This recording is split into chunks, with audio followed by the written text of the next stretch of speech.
दानिश अली। धन्यवाद सभापति महोदय, आपने मुझे माननीय राष्ट्रपति जी के अभिभाषण पर बोलने का मौका दिया।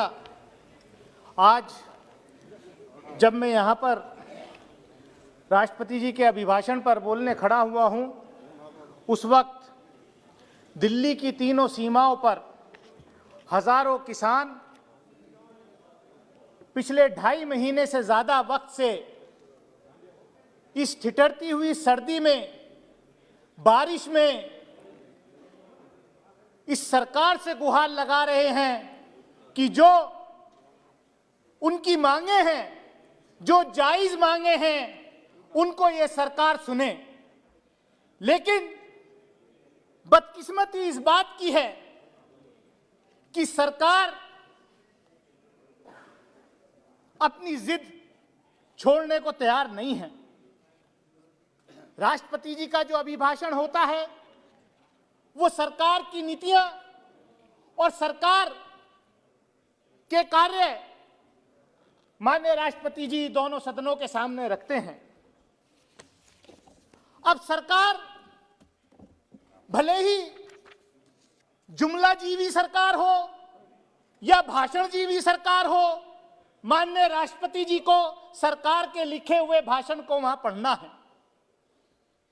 मैं सिर्फ यह कहना चाहूंगा माननीय सभापति महोदय, आज जब एक तरफ चीन हमारी सीमाएं लांघ करके धरती पर अपने गांव बसा रहा है, कब्जा कर चुका है काफी सारी जमीनें, लेकिन सरकार को जो तत्परता वहां दिखानी चाहिए थी, हमारे जवानों को, हमारी आर्म फोर्सेस को ग्रीन लाइट दे करके कि जाओ मुकाबला करो, लेकिन पता नहीं किस दबाव में ये सरकार जो है चीन के खिलाफ जो है अपनी नीति स्पष्ट नहीं कर रही।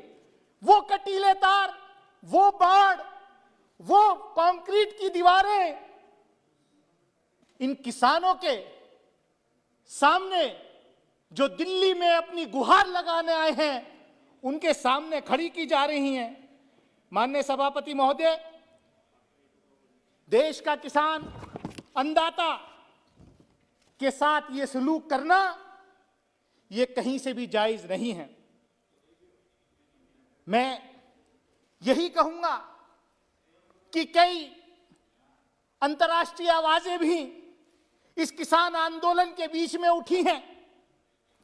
मेरी पार्टी बहुजन समाज पार्टी की नीति साफ है कि अंतर्राष्ट्रीय हस्तक्षेप नहीं होना चाहिए हमारे देश के इंटरनल मैटर्स में।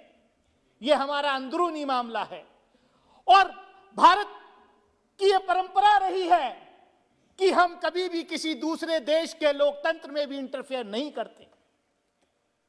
लेकिन यह परंपराएं तोड़ी किसने? हम आज जिनको ये सीख दे रहे हैं कि यूएस स्टेट डिपार्टमेंट हो, यूनाइटेड नेशंस हो, वो लोग हमारे यहां जो आंदोलन चल रहा है उस पर बोल रहे हैं। लेकिन जब हमारे देश के प्रधानमंत्री जाकर के दूसरे देश के लोगों को ये कह रहे थे कि आपको कौन सी सरकार चुननी है, अब की बार ट्रंप सरकार, ये मौका हमारी विदेश नीति जो बदली गई उन्होंने दिया है। लेकिन मैं सिर्फ इतना ही कहूंगा माननीय सभापति महोदय कि सरकार तो आती हैं जाती हैं। ये इतिहास है इस दुनिया का कि जब जब जो सरकारें किसानों से टकराई हैं, उन सरकारों का हश्र अच्छा नहीं हुआ है। अभी एक बीजेपी के सांसद यहां कह रहे थे कि मैं इस्तीफा दे दूंगा अगर कोई ये साबित कर दे कि गणतंत्र दिवस के दिन 26 जनवरी के दिन भाजपा का कोई कार्यकर्ता वहां पर लाल किले पर मौजूद था। मैं कहना चाहता हूं कि शायद जिस व्यक्ति को, जिस उपद्रवी को आज हमारी पुलिस ने अरेस्ट किया है, वो भारतीय जनता पार्टी के लोकसभा के मेंबर का चीफ इलेक्शन एजेंट था। माननीय प्रधानमंत्री जी के साथ उसकी फोटो थी। किसने? गृह मंत्री जी के साथ उसकी फोटो थी। और मैं ये कहना चाहता हूं माननीय सभापति महोदय, माननीय प्रधानमंत्री जी के साथ फोटो, तो उनके फोटो फ्रेम में तो कोई मंत्री और सांसद भी नहीं आ सकता। वो व्यक्ति, वो उपद्रवी कैसे माननीय प्रधानमंत्री जी के साथ फोटो में मौजूद था? आखिर किसने उन उपद्रवियों को इजाजत दी कि लाल किले पर चढ़ करके देश के साथ ऐसा करे? माननीय सभापति महोदय, मैं ज्यादा कुछ ना कहते हुए मैं इतना ही कहूंगा कि ये देश को कहां लेके जा रहे हैं, ये देश को कहां लेके जा रहे हैं। कुछ सरकारी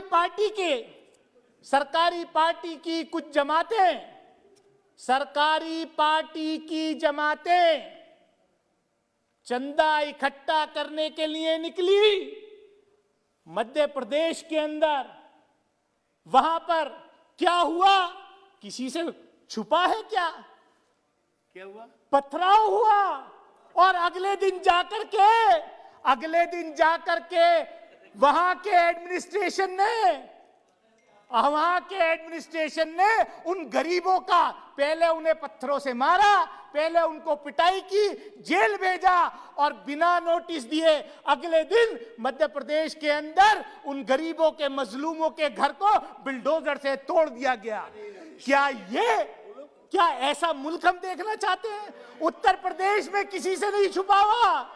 उत्तर प्रदेश के अंदर भी जब मन आता है तब जो है सरकारी बुलडोजर किसी के भी मकान पर चल जाता है। माननीय सभापति महोदय, मैं इतना ही कहना चाहता हूं, हाथरस के अंदर क्या हुआ? हाथरस के अंदर सभापति महोदय, मैं बस 2 मिनट में अपनी बात खत्म करूंगा। सभापति महोदय, हाथरस के अंदर क्या हुआ? एक दलित महिला के साथ, एक बच्ची के साथ जो घटना घटी, जो बलात्कार की घटना घटी। और ये कहते हैं, मुझे अफसोस इस बात का है, ये जिन महापुरुषों का नाम लेते हैं, चौधरी चरण सिंह जी का नाम इन्होंने कई बार लिया, लेकिन जब चौधरी चरण सिंह के पोते हाथरस के अंदर उस दलित महिला को न्याय दिलाने गए तो जयंत चौधरी, तो उनको लाठी और डंडों से पीटा गया। अगर उनके साथी ना होते तो चौधरी चरण सिंह के पोता वहां से जिंदा नहीं लौटता। सभापति महोदय, मैं सिर्फ 1 मिनट में अपनी बात खत्म करता हूं। अभी बजट आया, बजट के ऊपर एजुकेशन बजट में 6% की कमी की है। बजट ये सरकार मेरे ख्याल से चाहती है, इनका नारा है कि अगर पढ़ेगा इंडिया तो सवाल पूछेगा इंडिया। इसलिए सारे विश्वविद्यालय, सारी एजुकेशन सेक्टर को डिस्ट्रॉय कर दो। मेरे यहाँ एक यूनिवर्सिटी मेरे पड़ोस के जिले में मौलाना मोहम्मद अली जौहर यूनिवर्सिटी बनाई, उसको भी रोज तोड़ने के लिए बुलडोजर तैयार रहता है। लेकिन ये सरकार क्योंकि शिक्षा खत्म करना चाहती है। मैं सभापति महोदय, ज्यादा वक्त न लेते हुए मैं इतना ही कहूंगा, ये सरकार क्योंकि इनकी बस 1 मिनट में अपनी बात खत्म कर रहा हूं।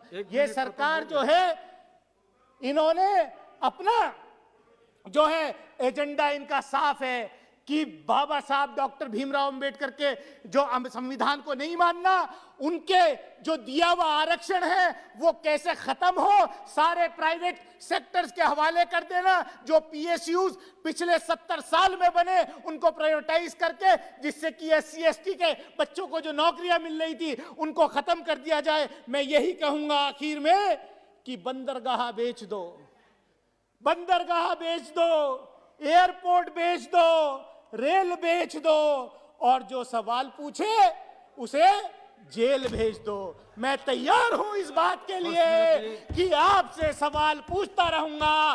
और जिन आंदोलनकारी किसानों को कहा कि वो आंदोलन जीवी है, मैं अपनी बात खत्म करता हूं।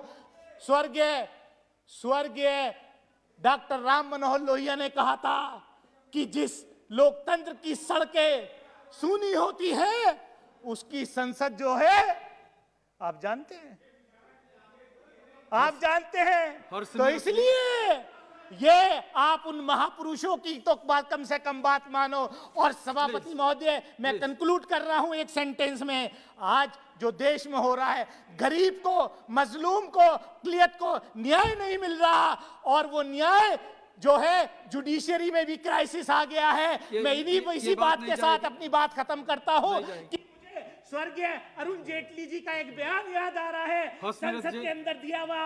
उन्होंने आपका कहा 1 मिनट कभी खत्म नहीं हो रहा है। कंक्लूडिंग आपका 1 मिनट अरुण कभी जेटली जी ने संसद के अंदर कहा था कि आज के जो जजेस हैं, जो जुडिशरी है, वो इस बात को तय कर देखती है कि रिटायरमेंट के बाद मुझे क्या बेनिफिट मिलने वाले हैं। उन बेनिफिट्स पे तो कोई असर नहीं पड़ेगा।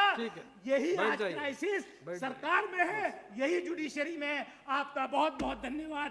Thank you very much. बहुजन विचारधारा को घर घर तक पहुंचाने के लिए हमारे YouTube चैनल को सब्सक्राइब करें, लाइक करें, कमेंट करें, शेयर करें और बेल आइकन की घंटी दबाना ना भूलें।